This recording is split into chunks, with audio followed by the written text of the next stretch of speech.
Estou precisando demais de ajuda. Crie um filho muito difícil. Ele está com 14 anos agora e só piora. Há uma semana foi expulso da escola porque acertou uma pedrada em um colega. Ele faz tratamento com psicóloga, psiquiatra, mas parece não se importar com nada. Me agride, me ofende. É muito difícil fazer com que ele tome a medicação na hora certa. Por vezes, nem toma. Eu não estou aguentando mais. Trabalho duro, 8, 9, 10 horas por dia. E ainda encaro muito tempo numa condução lotada todos os dias. Sei que essa é a rotina de milhares e milhares de brasileiros, mas eu não estou aguentando mais. Penso em me matar todos os dias. Me falta coragem, mas não suporto mais a vida que levo. Uma vida sem sonhos, sem diversão, sem alegrias e sem perspectivas de melhora. Por favor, me ajudem. Vamos ajudá-la. Quem começa aí?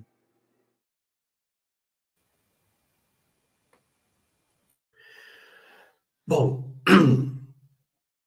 nessas circunstâncias, é importante observar que como é que a sociedade funcionava antigamente. Havia as famílias e haviam as instituições para as pessoas que tinham qualquer tipo de transtorno na área do comportamento. E as pessoas que tinham transtorno comportamental, elas eram institucionalizadas. Você levava a pessoa para esse local, ela ficava ali. Com o avanço da ciência e a descoberta de medicação assim bastante efetiva, houve um progresso dessa ideia e a desinstitucionalização das pessoas para que elas ficassem no lar. Porque com a medicação você consegue garantir uma presença, uma convivência. Mas a própria condição de saúde mental, ela estabelece limites para essa convivência. Então, o que precisa ser feito aqui é acionar a rede pública de socorro, tá? Então, é necessário que essa mãe ela faça um contato com a rede de proteção, que no caso aí pode ser o CAPS. Ela pode procurar o CAPS e dizer, olha, eu estou com dificuldade, eu não consigo controlar meu filho, ele não toma medicação, estou numa situação muito difícil. E, no caso, os psicólogos, os psiquiatras do CAPS vão encontrar a solução para esse caso, que pode ser até a internação do garoto em função da circunstância de fragilidade da mãe. Pelo que eu pude perceber, parece que ela cuida dele sozinho, parece que não tem o pai. Pela maneira como ela foi colocando os verbos, a sensação que me dá é que ela não tem um parceiro para dividir essa carga. E na medida em que o menino apresenta todo esse nível de desequilíbrio a ponto de tornar a mãe já alguém passível da ideação suicida, tem que procurar o CAPS para procurar uma solução conjunta. Ela não está mais dando, ela está dizendo, não dou conta mais sozinha. E aí, de repente, no CAPS, a gente pode encontrar uma alternativa. A internação não está descartada em função das fragilidades que a família está apresentando. Sâmia? O Elahá colocou muito bem colocado a questão do apoio que ela precisa ter dos órgãos governamentais, inclusive buscando grupo de apoio para ela poder conversar. Mas olhando a realidade, imagino que seja ela e o filho de 14 anos, né? E por ter 14 anos e ela já está nesse nível de estresse, de dificuldade, sem saber o que fazer, mostra que ele já vem mostrando isso já há algum tempo, né? E não é só com ela, é em todos os lugares, na escola. Então, não se pode dizer que é algo dele com ela, especificamente. É dele. É um problema que ele traz. E eu lembrei de um capítulo do livro Mecanismos da Mediunidade, onde o André Luiz fala de predisposições mórbidas. Ele coloca que todos nós, quando em algum momento da nossa existência, das nossas existências, né, evolutivas, a gente opta por algum equívoco, por algum erro, seja gravíssimo, seja pouco grave, e insiste nesse erro, insiste em não caminhar para o bem, por mais que essa alma, ao desencarnar, se arrependa, tenha toda uma programação para renascer, para tentar resgatar, ele traz dentro de si as predisposições que são mórbidas porque é de um erro. Como nós temos, às vezes, alguns têm predisposição para coisas boas, né? Então, essas predisposições ficam marcadas, como se tivesse marcado no DNA espiritual. Então, essa pessoa renasce, com uma proposta, recebe uma mãe, que é a mãe ideal, então, essa irmã é a mãe ideal para esse menino, com a proposta de que ele caminhe. Aquilo fica como se fosse uma predisposição, mas qualquer coisa que aconteça na atual existência que lembre existências anteriores pode fazer com que essa predisposição se torne um fato, um modo de agir. Né? E o André Luiz coloca situações que vão se repetir, porque a lei faz com que quem cometeu equívocos no passado, ao renascer, as situações se repetem para que ele seja desafiado a agir diferente e pessoas vão ressurgir no caminho.